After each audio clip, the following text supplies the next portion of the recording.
First it was Gabriel's One and Only, followed by that from Holly Cook. There's another link to our Sex Pistols interview on Wednesday.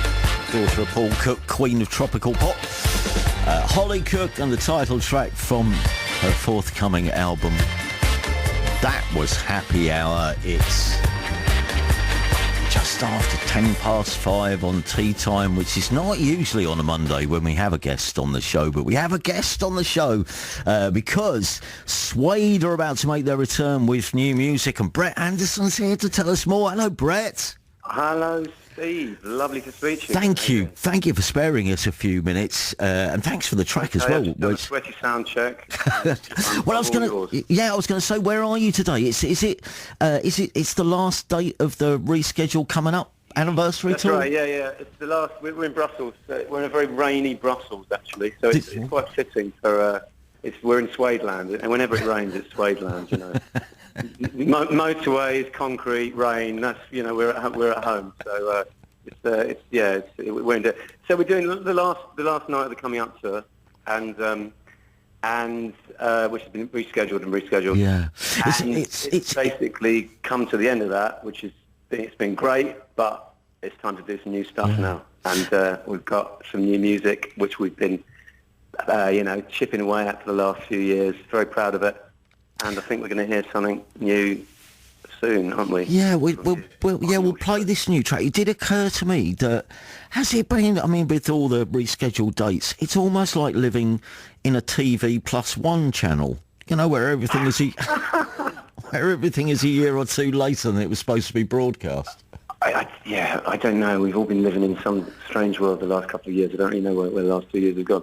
But yes, we've had the dates have been rescheduled, so it's kind of like weird delay on everything. But we do a lot of kind of we do some retro stuff, and I could only do the retro stuff if we were making new music. Yeah, yeah. And that's where my sort of passion and soul for it is writing songs, and that's why I get up in the morning, really. So, yeah. So has it been quite, I suppose, to provide the balance then? So while you were doing this, knowing that there's something new coming and working on new material, I suppose it's been, it's quite a fillip, really, going, right, we're doing this, but at the same time, as well as looking back, we're actually looking forwards to where we're going to be going next year. I think you kind of need both. Actually, I think if you're just looking back, that's obviously pretty, moribund. But just looking, so looking back can actually help you sort of assess what you've done. I find it really useful, actually. Sometimes when you're in weird parts of our career before, where we've just been looking forward and you're not really assessing what you do well, and that can be strange as well. And we've kind of gone wrong in those times as well. So sometimes it's quite healthy, actually, just to kind of realise what you do right, and what kind of band you are, which, strangely, you kind of need reminding of sometimes. Well, this is interesting you say that, because this leads us all, in many ways, sort of back towards, where the band started. I looked it up, and we're coming back with new music in May. It was May the 11th, when The Drowners came out, 92.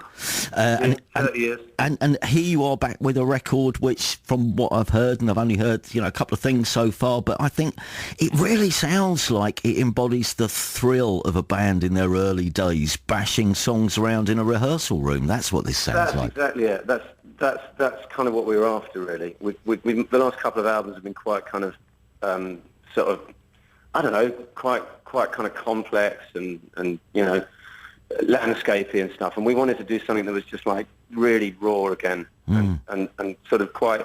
This is our punk record, really. It's our punk record, and we're just so proud of it.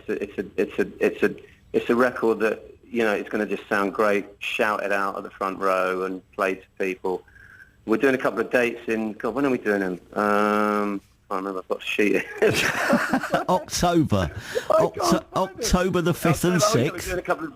We're doing a couple of little shows at the Electric Ballroom in Camden, which is going to be great, because obviously Camden was where it all started for most bands in the 90s. You spent most of your life in the Falcon, and so did we. Yeah. And the Electric Ballroom spitting distance from there. So it's kind of sometimes it's quite nice having that full circle thing.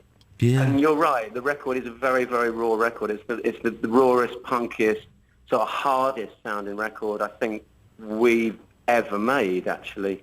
And it's the kind of an odd thing that you need to sometimes spend a few decades in the business to sort of like achieve that naivety again. You know what I mean? And it's been very exciting. And so what's that? How? I mean, I noticed the other thing. Ed Buller, who worked with you over the years, Ed's back on board. Yeah, we've wheeled him back into the fold. Yeah. So we did our last record with Alan Moulder. Yeah. And Alan actually mixed this one as well. But yeah, it just we do work well with Ed. He's sort of he's part of the family, that sort of thing. Yeah. You know. It's just kind of like trying to push those buttons, you know. So you're in he's very unforgiving. He'll tell you if you think something's rubbish. Really? It's your face, and I quite like that, actually. I suppose that's a different sort of comfortable environment for you if you know that you have someone that you trust, just to say stop that. Yeah, exactly. Right, that's not going anywhere. It's a good filter. It's a good filter because sometimes when you're making music, you sort of you lose yourself in the forest a bit, and it's good to have someone to say, no, this is the way, this is the way. And here's the question then: how much fun was it doing a record like this, without over-complicating matters and just think, right, we'll try it like this? Was it fun? How were the sessions? Yeah, it really was. It was. I mean, writing songs is always really hard. That's always the hardest part. But once the songs are written, once you're happy, once you're confident with the songs, actually playing them was just amazing. It's just all about feel. And you know, there was no sort of like element of kind of like trying to overcomplicate it. Let's have some sort of strange section here. I mean, it's not when you talk about this sort of thing. It's I don't want to imply that it's kind of simplistic, because hopefully it's still challenging. Yes. But it's kind of like it's a feel record. It feels like the sort of thing that needs to be sort of screamed out, and it was a lot of fun making it, actually. Yeah. I've got two last questions, so I'll tell a lie. But I've got one question which suddenly occurred to me, flicking through one of your books the other day. As a songwriter, obviously you look around, you find ideas in the world around you and who you are at a particular point in time.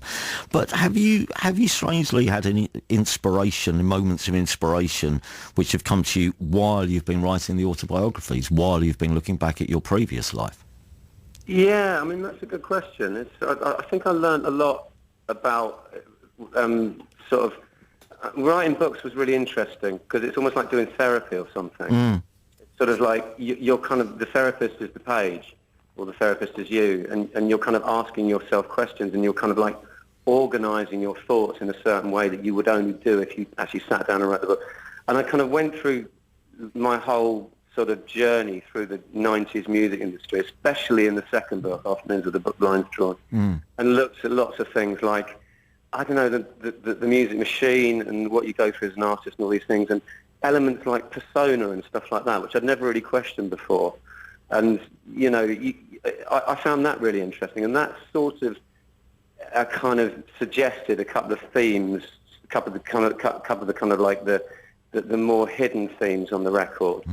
And the relationship between the band and the audience and all these sorts of things, which is probably not the right time to go into it right now. But there's I think with any record there's layers, and you know it's a kind of a hard sort of punky record, but also there's a layer below that, I think. Tell us about this then, which is the first track to emerge from the album. She Still Leads Me On. Where did this come in the writing of it, and why pick this one out as the first announcement of the album? It's just our favourite. We wrote it quite late, actually. We kind of thought we had the album written, and as always happens, you kind of like we had to go away for a while, and we wrote this song, and it was just like, okay, that's the one. And there was no debate about it. It was kind of like, it just seemed like the right song. It had a sort of an exuberance. I don't know. It had an energy. It's just, it's my favourite song, I think, on the record. And the album is called what? It's called Auto Fiction. And And by the way, hang on, Yeah. I've got something else on my printed sheet here. It's got, I'm such a pro, aren't I? Promo. We've got a live stream going out tonight. Oh, right. At 8:15 via suede.co.uk, apparently, of the new track. So if you want to listen to us playing it really badly live, and me not being able to sing it properly because I've been touring for the last month, then listen in. No, it should be fun. Album is due in September. This is the first track from it. Good luck. Will you be painting Brussels red afterwards? Is there an end of tour party, after show party? I think there'll be a couple of glasses of Chateau Neuf du Pape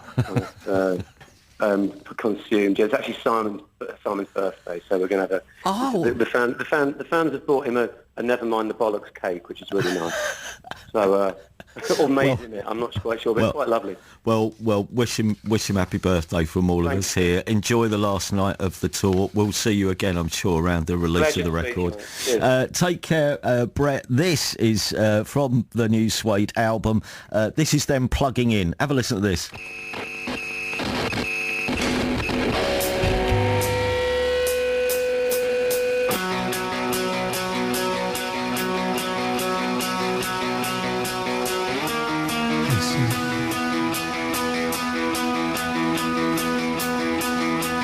Sometimes